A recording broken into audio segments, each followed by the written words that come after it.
friends, welcome to my YouTube channel and today's topic is cell. Cell क्या है और सबसे देखो जो मेन पॉइंट है सेल का, अगर हम डेफिनेशन की बात करें तो सेल का डेफिनेशन क्या है? Cell is the structural and functional unit of living organism.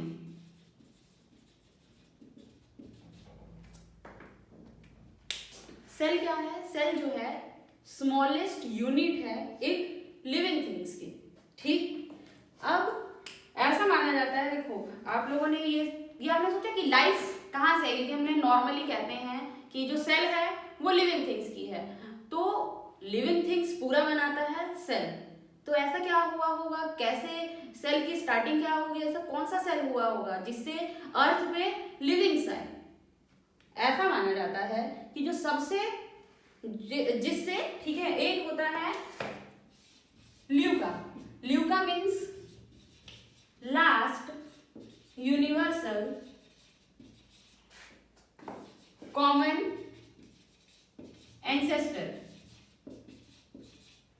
Luca last universal common ancestor, ये वो सेल है जो सबसे फर्स्ट सेल, जिसको रिस्पॉन्सिबल माना जाता है, जिसको रिस्पॉन्सिबल माना जाता है अर्थ पे सारे के सारे लिविंग्स थिंग्स के लिए। इसका मेन खासियत क्या था? ये एक लिपिड्स की मेम्ब्रेन थी जिसके अंदर आरएनए इनकोडेड था। ठीक, आरएनए इनकोडेड था और लिपिड्स मेम्ब्रेन थी।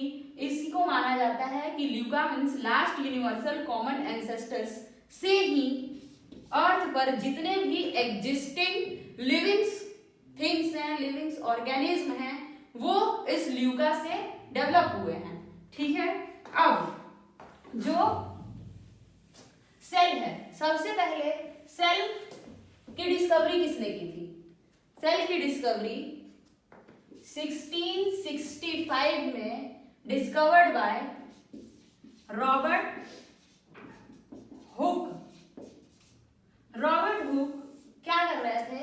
रॉबर्ट हुक एक जो ट्री है, ठीक है, ट्री बार्क पे स्टडी कर रहे थे।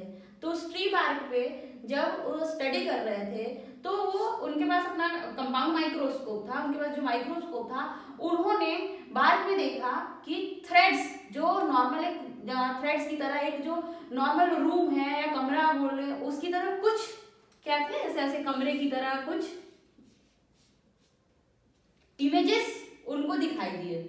ठीक, लेकिन क्या था कि जो रॉबर्ट हुक थे उन्होंने वो जो इमेजेस देखे जो कमरे की तरह या रूम की तरह जो थे, वो उनमें कुछ मूवमेंट नहीं थी। तो उन्होंने उस जो कमरा उनको जो दिख रहा था उस कमरे का नाम ही उन्होंने सेल रखा, और कुछ नहीं। जो कमरे जैसा कुछ दिख रहा था, रूम जैसा कुछ दिख रहा था, उसी को उन्होंने सेल बोला। और उन्होंने, जो रॉबर्ट हुक थे, उन्होंने बोला कि जो सेल होते हैं वो नॉन लिविंग्स होते हैं, जो कि हुक की, जो रॉबर्ट हुक की जो थ्योरी थी सेल वाली, उसका सबसे बड़ा मेजर ड्रॉबैक था। उन्होंने इसको बोल दिया नॉन लिविंग।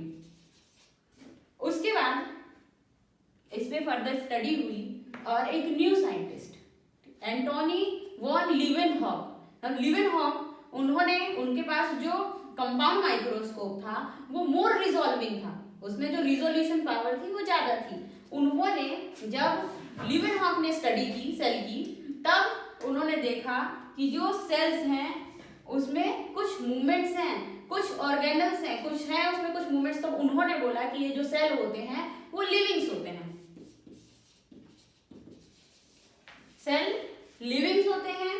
फिर जब सेल की फर्दर स्टडी होने लगी तो सेल पे एक थ्योरी आया, सेल थ्योरी बनी।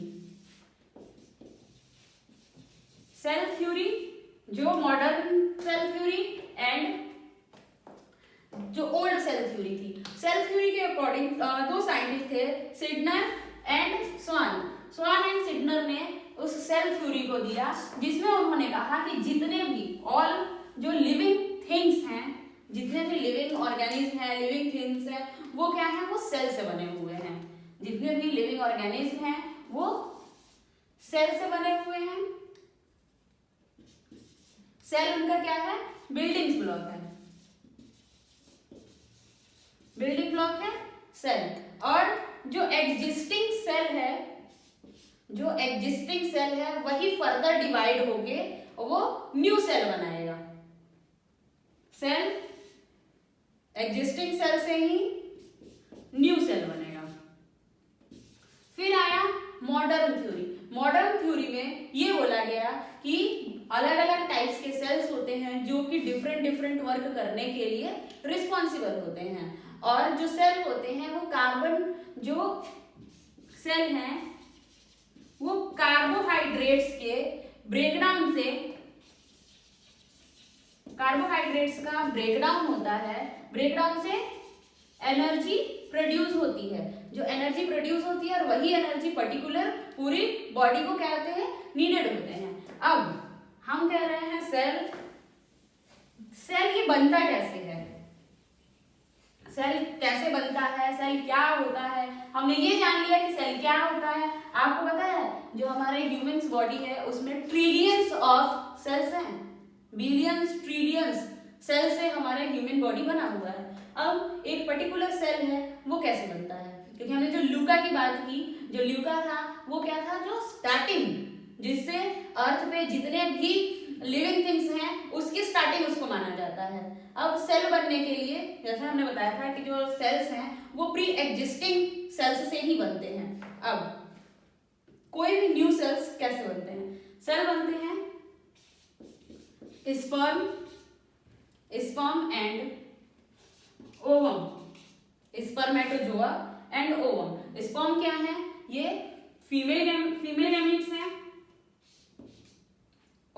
स्पर्म क्या है, स्पर्म जो है वो मेल सेल्स है और ओवम है वो फीमेल सेल्स हैं। इन दोनों का क्या होता है, फ्यूजन।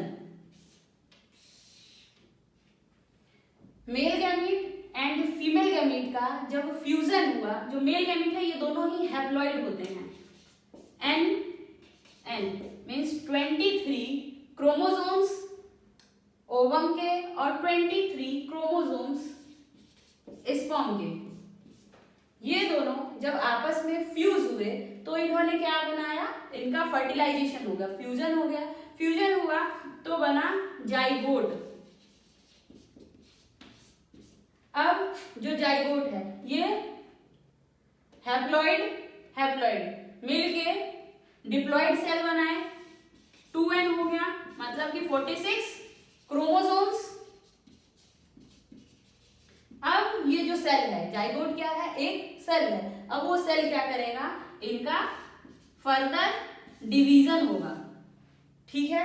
ऐसे सेल वो फर्दर डिवाइड होगा, फिर ग्रोथ होगा। अब सेल जो जाइगोट है वो एक सेल है नॉर्मल सा। अब सेल जब फ्यूजन होता है तो सेल से क्या बनेंगे, एक सेल है, ठीक। अब सेल से group of cells, same type के सिमिलर टाइप्स के जो सेल्स हैं वो मिलके बनाएंगे टिश्यू। एंड पर्टिकुलर जो टिश्यूज हैं वो आपस में ग्रुप ऑफ टिश्यूज वो बनाएंगे ऑर्गन। मान लो ये जो सेल थे वो कार्डियक सेल थे, कार्डियोसाइट्स थे। कार्डियोसाइट्स ने क्या किया, कार्डियक टिश्यू बनाया, टिश्यू मसल्स, फिर ये बने ऑर्गन, हार्ट बना। अब ऑर्गन के साथ मान लो ये जो ऑर्गन है ये हार्ट है, इसका पर्टिकुलर फंक्शन है, ठीक है। अब ब्लड वेसल्स बने, उसके साथ मिलके इसने ऑर्गन मिलके क्या बनाया, ग्रुप ऑफ जो ऑर्गन्स हैं वो ऑर्गेनाइज होके बनाए ऑर्गन सिस्टम। ऑर्गन से ऑर्गन सिस्टम। अब डिफरेंट ऑर्गन सिस्टम आपस में मिलेंगे और तब बनेगा क्या, ऑर्गेनिज्म। पहले सेल्स, फिर ग्रुप ऑफ सिमिलर सेल्स, जो ग्रुप ऑफ सेल्स मिलेंगे वो बनेंगे टिश्यू, फिर टिश्यूज मिलके आपस में बनाएंगे ऑर्गन, ऑर्गन मिलके आपस में बनाएंगे ऑर्गन सिस्टम, ऑर्गन सिस्टम सारे मिलके क्या बनाएंगे, ऑर्गेनिज्म। ठीक है,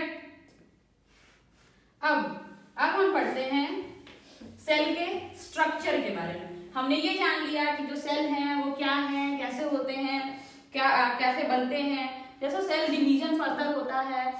अब जो सेल है, ठीक है, उसका स्ट्रक्चर कैसा है, सेल में होता क्या है, क्या क्या कंपोनेंट्स होते हैं, क्या क्या फंक्शंस होते हैं। ठीक, अब हम ये पढ़ते हैं। सबसे पहले जो सेल है उसके जो मेजरली सेल के सारे कंपोनेंट्स हैं, पूरा मेजर पार्ट्स हैं, वो डिवाइडेड हैं सेल मेम्ब्रेन में, सेकेंड न्यूक्लियस में, and third cytoplasm and it's organelles. Cytoplasm and it's organelles, cytoplasm and organelles. जो सेल है, सेल को 3 टाइप्स में हम, सेल के जो कंपोनेंट्स हैं टोटल, सेल को हम डिवाइड कर सकते हैं 3 टाइप्स में। पहला आता है सेल मेम्ब्रेन, दूसरा न्यूक्लियस और तीसरा साइटोप्लाज्म एंड ऑर्गेनल्स। जो सेल मेम्ब्रेन है, एनिमल सेल में हम इन्हीं को क्या बोलते हैं, plasma membrane, plasma membrane. Plant cell में क्या होता है, वहां पे सेल वॉल प्रेजेंट होती है, और प्लांट सेल में ये जो ऑर्गेनल्स हैं वो एनिमल सेल्स से डिफरेंट होते हैं, कुछ अलग होते हैं। हम एनिमल सेल के बारे में पढ़ रहे हैं। मैंने आपको बताया कि सेल मेम्ब्रेन होता है, साइटोप्लाज्म और ऑर्गेनल्स होते हैं, एंड न्यूक्लियस होता है। अब उसके स्ट्रक्चर देखते हैं कि स्ट्रक्चर क्या है।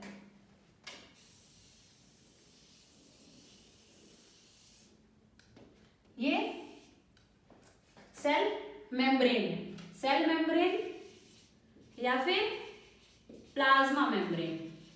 एनिमल सेल में इसको क्या बोलते हैं, प्लाज्मा मेम्ब्रेन। प्लाज्मा मेम्ब्रेन की क्या, यहाँ पे कहीं कहीं पोर्स होती हैं। ये जो सेल मेम्ब्रेन है ये सेमी परमिएबल है, ताकि इसमें कुछ एक्सचेंजेस हो सके। ठीक है, सेमी परमिएबल है, यहाँ पे पोर्स होते हैं। इसकी ये जो मेम्ब्रेन है ये लिपिड्स से, फॉस्फोलिपिड्स की ये लेयर है से बनी हुई है, प्रोटीन से, लिपिड्स से। अब जो प्लाज्मा मेम्ब्रेन है इसका मेन काम क्या है, ये क्या करता है, स्ट्रक्चरल प्रोवाइड करता है, स्ट्रक्चर प्रोवाइड करता है, स्ट्रक्चरल। एंड इसकी जो प्लाज्मा मेम्ब्रेन है इसकी जो थिकनेस होती है वो होती है 7 to 10 नैनोमीटर। ठीक है, 7 to 10 नैनोमीटर इसकी थिकनेस होती है। और plasma membrane structural support provide करता है और प्रोटेक्शन प्रोवाइड करता है, और क्या करता है कि इंटरनल जितने भी ऑर्गेनल्स हैं उस सेल को दूसरे बाहर के जो एक्स्ट्रा सेलुलर मटेरियल उससे सेपरेशन प्रोवाइड करता है। ये है प्लाज्मा मेम्ब्रेन। अब बिल्कुल सेंटर में सर्कुलर या फिर ओवल क्या होता है, न्यूक्लियस। न्यूक्लियस होता है, न्यूक्लियस के अंदर डीएनए होता है, डीएनए, और साइड में इधर होता है न्यूक्लियोलस। न्यूक्लियोलस, जो न्यूक्लियस है इसको बोलते हैं हेड ऑफ सेल। न्यूक्लियस को हेड ऑफ सेल के नाम से भी जाना जाता है। न्यूक्लियस क्या करता है, जितना भी ये जो सेल की एक्टिविटी है, मेटाबॉलिक एक्टिविटी और सारी जो एक्टिविटी है उसको कंट्रोल करता है। इसके अंदर जो डीएनए है, डीएनए क्या करता है कि जो डीएनए है उससे आरएनए सिंथेसाइज होती है। ठीक है, क्रोमोसोम्स हैं, सारे जो इंफॉर्मेशन, जो हेरिडिटरी इंफॉर्मेशन है वो सारे इसमें स्टोर होते हैं। आरएनए सिंथेसाइज होता है, वो आरएनए न्यूक्लियस से निकल के साइटोप्लाज्म में जाता है, वहां पे आरएनए से प्रोटीन्स बनते हैं, प्रोटीन सिंथेसिस होती है। ठीक है, अब ये जो न्यूक्लियस है हमारा, वो न्यूक्लियस क्या होता है,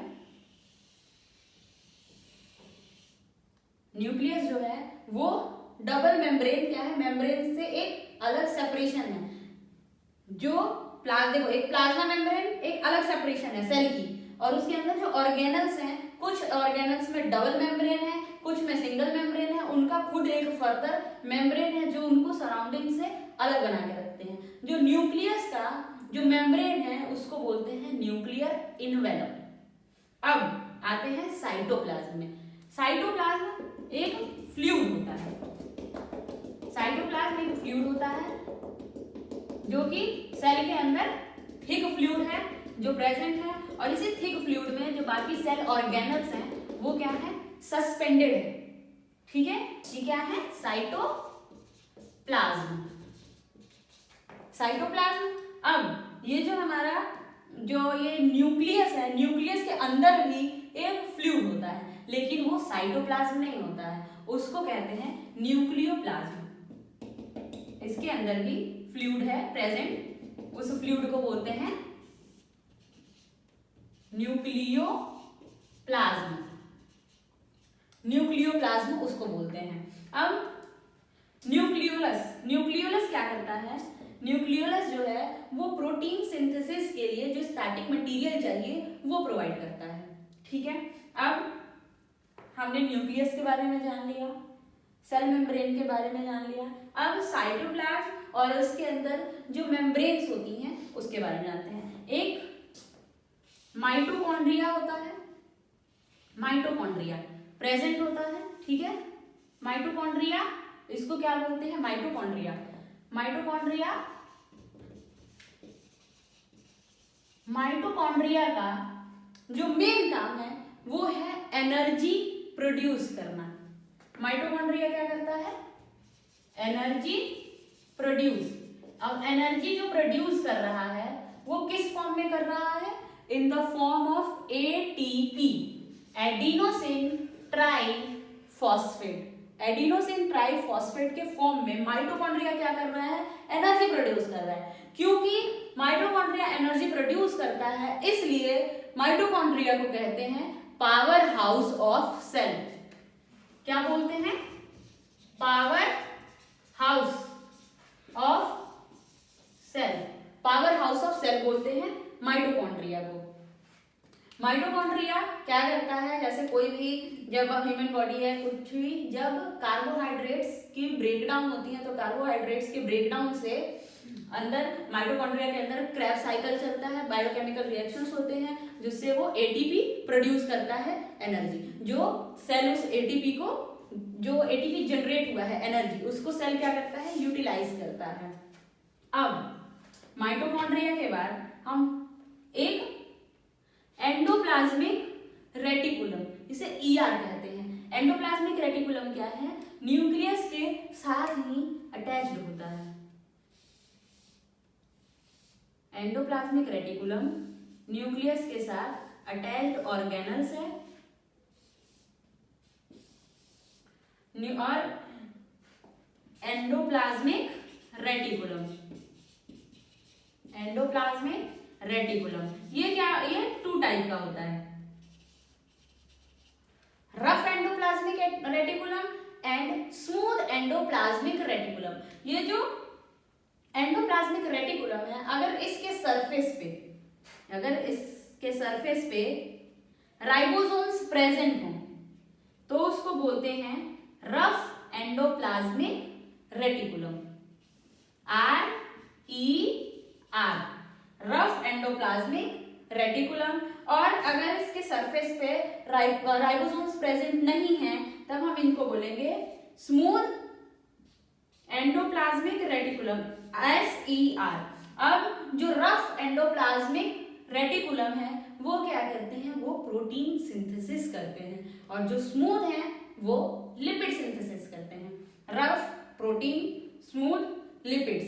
अब क्या हुआ कि यहाँ से जो न्यूक्लियोलस है, न्यूक्लियोलस से एंडोप्लाज्मिक रेटिकुलम में प्रोटीन सिंथेसिस के लिए स्टैटिक मटेरियल आ गया, डीएनए से आरएनए आ गया। अब रफ एंडोप्लाज्मिक रेटिकुलम क्या कर रहा है, प्रोटीन को सिंथेसाइज कर रहा है। ये है एंडोप्लाज्मिक रेटिकुलम। अब हम आते हैं गोल्गी बॉडी पे। गोल्गी बॉडी या फिर इसको गोल्गी एपरेटस भी कहते हैं। ये क्या करते हैं गोल्गी एपरेटस? जैसे किसी भी पोस्ट ऑफिस में आप लोगों ने देखा होगा कि पोस्ट ऑफिस में अगर हम कहीं भी कोई पार्सल भेज रहे हैं तो पोस्ट ऑफिस क्या करता है, उसको कलेक्ट करता है और कलेक्ट करने के बाद वो दूसरी जगह उसको क्या करता है, कहीं भेजता है। तो जो गोल्गी बॉडी है उसका काम बिल्कुल जो पोस्टमैन है उसकी तरह है और कुछ नहीं। तो इसको ये है गोल्गी बॉडी। ये गोल्गी बॉडी क्या करता है, एंडोप्लाज्मिक रेटिकुलम से जो प्रोटीन है, जो प्रोटीन सिंथेसाइज हुए हैं उस प्रोटीन को रिसीव करेगा और रिसीव करने के बाद उसको कंसंट्रेट करेगा और उसकी पैकेजिंग करेगा।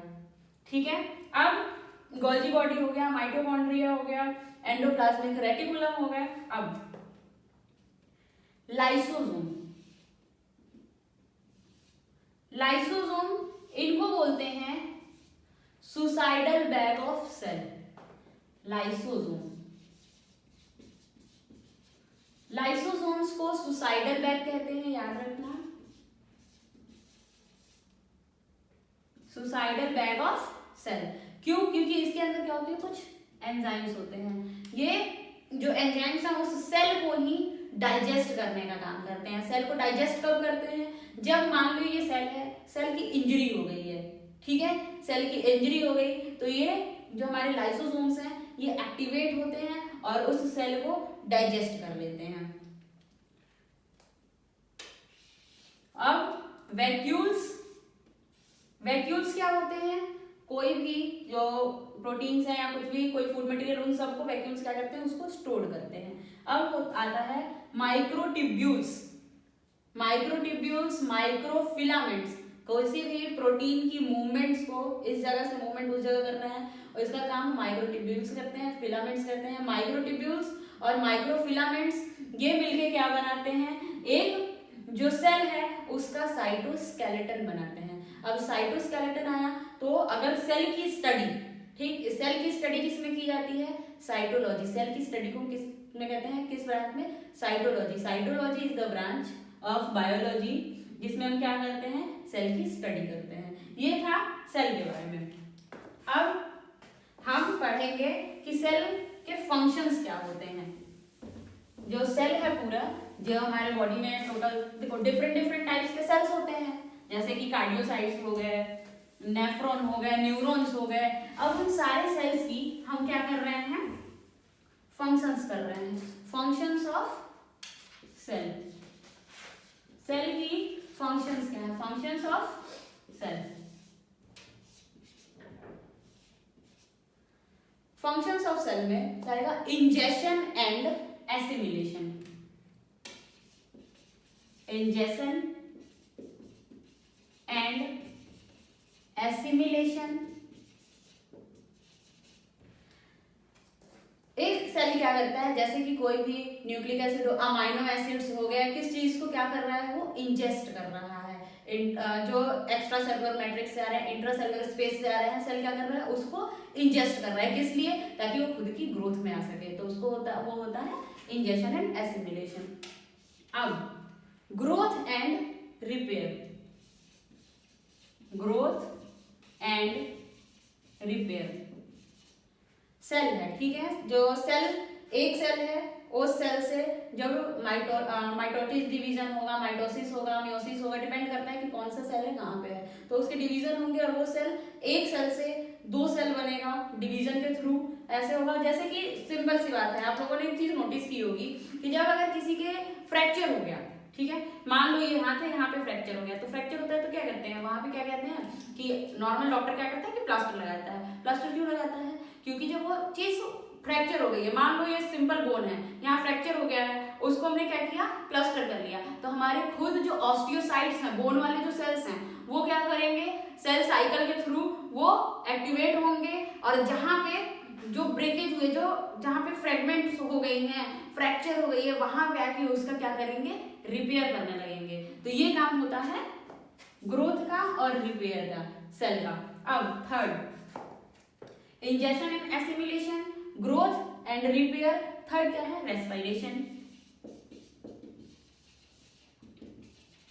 सेल क्या करते हैं, जितने भी सेल्स हैं उनको मेटाबॉलिक प्रोडक्ट्स के लिए क्या करना है, रेस्पिरेशन करना है। वो क्या करते हैं, ऑक्सीजन इनटेक करते हैं और कार्बन डाइऑक्साइड एक्सहेल करते हैं। वो रेस्पिरेशन का काम है सेल का।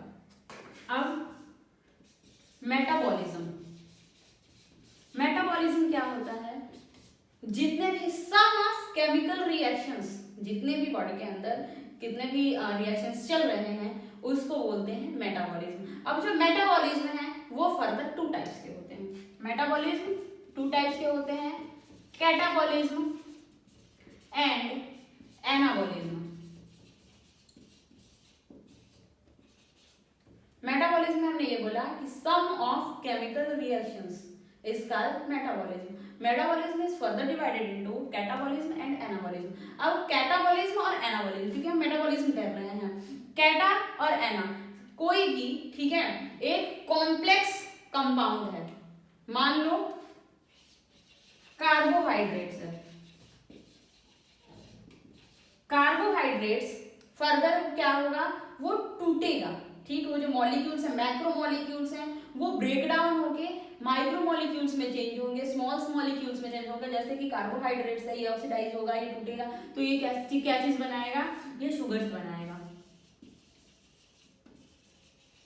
तो इस प्रोसेस को, कोई मैक्रो मॉलिक्यूल्स हैं वो ब्रेक डाउन होके माइक्रो में बन रहे हैं, तो उसको बोला जाता है कैटाबॉलिज्म। अब मान लो